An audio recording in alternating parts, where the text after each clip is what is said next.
नमस्कार दोस्तों, ओम नमः शिवाय, राधे राधे।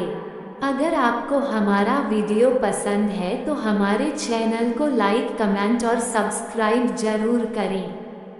एक बार की बात है, एक गांव में प्रज्ञा प्रकाश नाम के एक विद्वान महोदय रहते थे। धन धान्य से संपन्न तो थे ही, लेकिन ज्ञान उनके पास इतना था कि दूर दूर से लोग अपनी समस्याओं का समाधान करने उनके पास आते थे। अपने अनुभव और ज्ञान से प्रज्ञा प्रकाश लोगों की समस्याओं का समाधान करते थे, इसलिए सभी उनको गुरुजी कहकर संबोधित करते थे।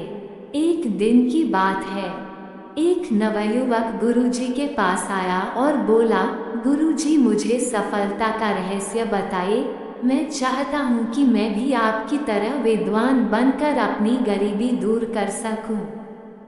गुरुजी मुस्कुराए और उन्होंने उसे दूसरे दिन प्रातःकाल नदी किनारे मिलने के लिए बुलाया। युवक को भी नहाना था, इसलिए वह भी अपने वस्त्र लेकर दूसरे दिन प्रातःकाल नदी किनारे पहुंच गया। गुरुजी उस युवक को नदी के गहरे पानी में ले गए और जहां पानी गले के ऊपर निकल गया तो उन्होंने उसे डुबो दिया। थोड़ी देर युवक छटपटाया, फिर उन्होंने उसे छोड़ दिया। युवक हौंफता हौंफता नदी से बाहर भागा। जब उसे सुधाई तो बोला, आप मुझे मारना क्यों चाहते हैं? गुरुजी बोले, नहीं भाई, मैं तो तुम्हें सफलता का रहस्य बता रहा था। अच्छा बताओ, जब मैंने तुम्हारी गर्दन पानी में डुबो दी थी, उस समय तुम्हें सबसे ज्यादा इच्छा किस चीज की हो रही थी? युवक बोला, सांस लेने की। गुरुजी बोले, बस यही सफलता का रहस्य है। जब तुम्हें सफलता के लिए ऐसी ही उत्कंठ इच्छा होगी, तब तुम्हें सफलता मिल जाएगी। इसके अलावा और कोई रहस्य नहीं है। शिक्षा दोस्तों, आप जीवन में किसी भी चीज को पाना चाहते हो तो उसे आपका बेइंतहा चाहना जरूरी है। मतलब हर समय आपको उसे पाने के बारे में सोचना चाहिए। अगर ऐसा नहीं है तो शायद आप उसे देर से पाओ या शायद ना भी पाओ।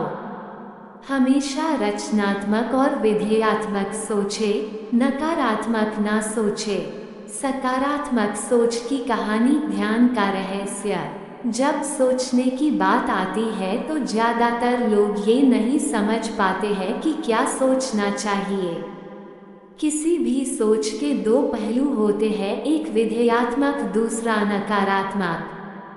दोनों का मतलब लगभग एक सा होता है, लेकिन इनका दिमाग पर असर ठीक उल्टा होता है।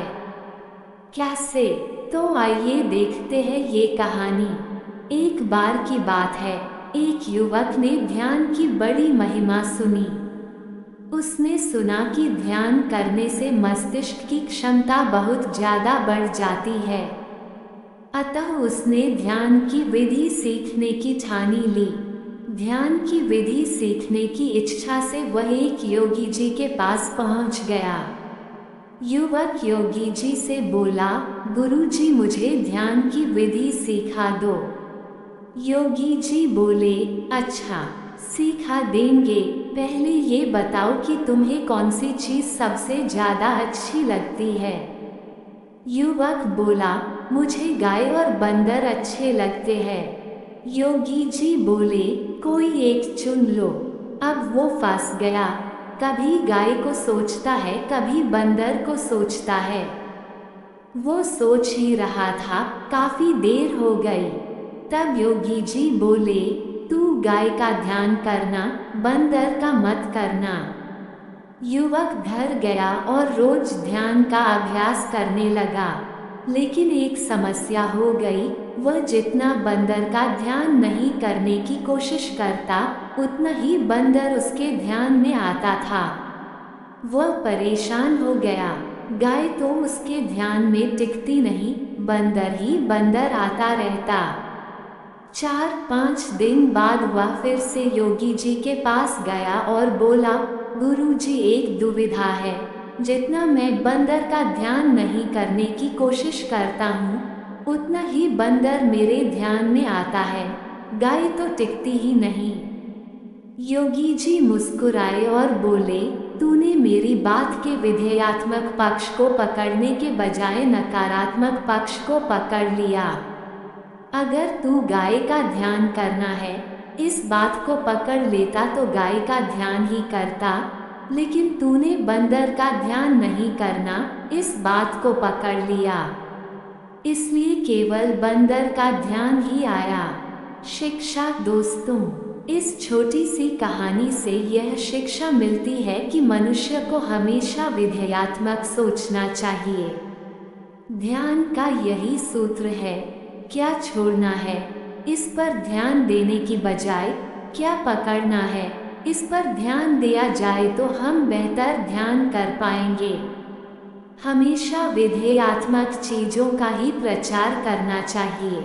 बहुत सी बार सोशल मीडिया में लोग कुछ विद्रोहियों के बहकावे में आकर नकारात्मक चीज़ों का प्रचार करना शुरू कर देते हैं। उन्हें लगता है कि वह सही कर रहे हैं, लेकिन उसका परिणाम काफ़ी हद तक जनमानस पर गलत होता है।